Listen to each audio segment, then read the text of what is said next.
Tatu muhimu zinatua kwa wekundu wa Msimbazi Simba dakika za jioni kabisa ambazo zilikuwa hazijatarajiwa kwa kiasi kikubwa. Stephanie Dese Mukwala anarejesha furaha kwa mashabiki wa Simba na kuipa pointi tatu muhimu ambazo zilikuwa zinahitajika kwa kiasi kikubwa, ambazo ndizo Simba wametoka Dar es Salaam kuzifuata huko mkoani Kigoma katika uwanja wa Leki Tanganyika Mwanawasa bana. Mambo yametokea huko dakika za jioni. Stephanie Mukwala akafanikiwa kuipa ushindi bao 1-0 timu ya wekundu wa Msimbazi Simba. Dakika 90 zilitamatika, milango yote ya pande zote mbili ilikuwa ni migumu kwa upande wa Simba na kwa upande wa Mashujaa FC, lakini dakika zile za nyongeza ambazo ziliongezwa zilikuwa ni dakika 6 zikatosha kuwapa furaha wekundu wa Msimbazi Simba, na hadi sasa wamekwea mpaka nafasi ya pili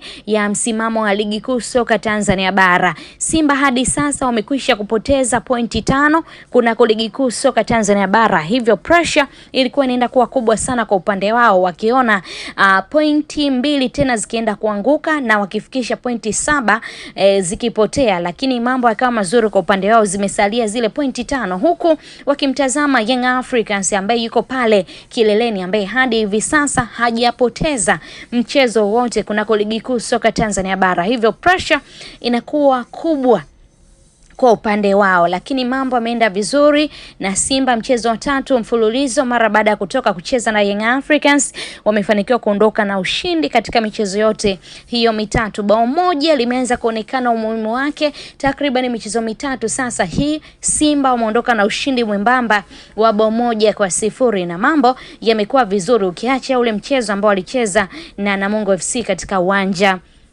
wa nyumbani. Maoni yako ni yapi kwa namna ambavyo umezitazama dakika 90 zote za mchezo? Tujuze, na kubwa usiache kusubscribe katika YouTube channel yetu ya Mtanange TV kama bado haujaweza kufanya hivyo, ili uweze kuwa mwanafamilia bora kabisa wa Mtanange TV.